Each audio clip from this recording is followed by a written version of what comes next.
Mendoan menyatu dalam doa dan renungan dari Katedral Kristus Saja Purwokerto, Selasa 11 April 2023. Saya Romo IA. Selamat pagi saudari-saudara.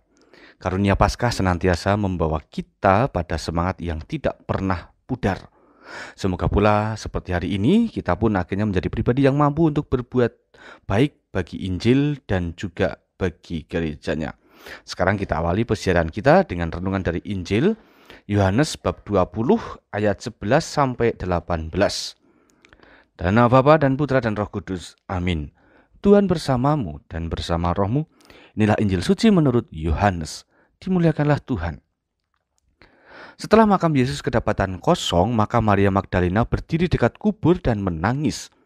Sambil menangis, dia menjenguk ke dalam kubur itu dan tampaklah olehnya dua orang malaikat berpakaian putih, yang seorang duduk di sebelah kanan di sebelah kepala dan yang lain di sebelah kaki di tempat mayat Yesus terbaring. Kata malaikat-malaikat itu kepadanya, "Ibu, mengapa engkau menangis?" Jawab Maria kepada mereka, "Tuanku telah diambil orang dan aku tidak tahu di mana dia diletakkan." Sesudah berkata demikian, ia pun menoleh ke belakang dan melihat Yesus berdiri di situ. Tetapi ia tidak tahu bahwa itu adalah Yesus. Kata Yesus kepadanya, "Ibu, mengapa engkau menangis? Siapakah yang engkau cari?" Maria menyangka orang itu adalah penunggu taman.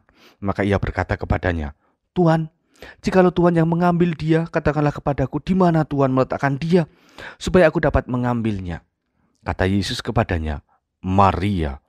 Maria pun berpaling dan berkata kepadanya dalam bahasa Ibrani, "Rabuni," artinya adalah guru.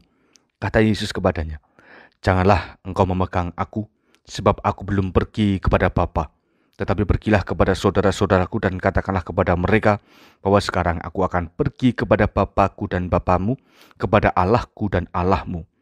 Maria Magdalena pergi dan berkata kepada murid-murid, "Aku telah melihat Tuhan," dan juga bahwa Tuhanlah yang mengatakan hal-hal itu kepadanya.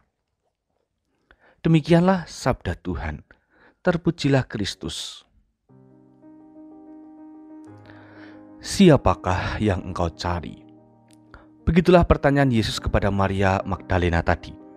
Dengan kebingungan dan rasa sedih, Maria Magdalena tidak bisa berpikir sehat sehingga tidak memahami Yesus yang sudah hadir di depannya. Kecamuk pikiran sendiri membuatnya masih terpekur pada manusia lama yang belum melihat karunia kebangkitan.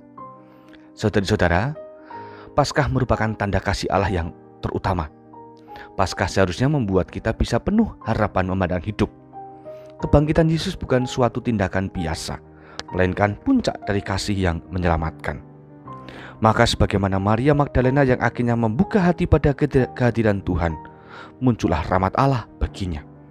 Ada kemampuan menjadi pewarta, ada pula sukacita yang abadi serta harapan yang menguat bagi kehidupan. Itulah Paskah yang mengubah hidup seseorang. Begitu pula saudara-saudari dengan hidup kita masing-masing, kita diberi kesempatan untuk mengalami kebangkitan. Bukan tentang perayaannya, melainkan tentang makna batiniah yang mampu dijadikan pondasi untuk langkah kehidupan. Apa yang lama yang seringnya itu membawa pada kejatuhan harus disingkirkan melalui keterbukaan hati, sehingga akhirnya lahirlah kebangkitan bersama Tuhan. Semoga hari ini kita menjadi murid yang benar agar semakin banyak hal yang dibuat bersama Tuhan yang telah bangkit ini. Tuhan memberkati. Mari berdoa. Allah Bapa Maha Kuasa, melalui kebangkitan putramu, semoga kami kau mampukan menjalani hidup secara benar dan bersemangat. Semoga masih terpeliharalah harapan atas kuasamu di dalam langkah-langkah kami. Hati kami yang kadang mudah berdosa, semoga kau ubah menjadi selalu terbuka pada karya dan penyertaan-Mu. Demi Kristus Juru Selamat kami. Amin. Tuhan bersamamu dan bersama rohmu. Kita semua, keluarga kita dan semangat hidup kita senantiasa dalam berkat Allah yang Maha Kuasa, Bapa, Putra, dan Roh Kudus. Amin. Saudari-saudara, selamat beraktivitas, Tuhan memberkati, dan salam mendoan.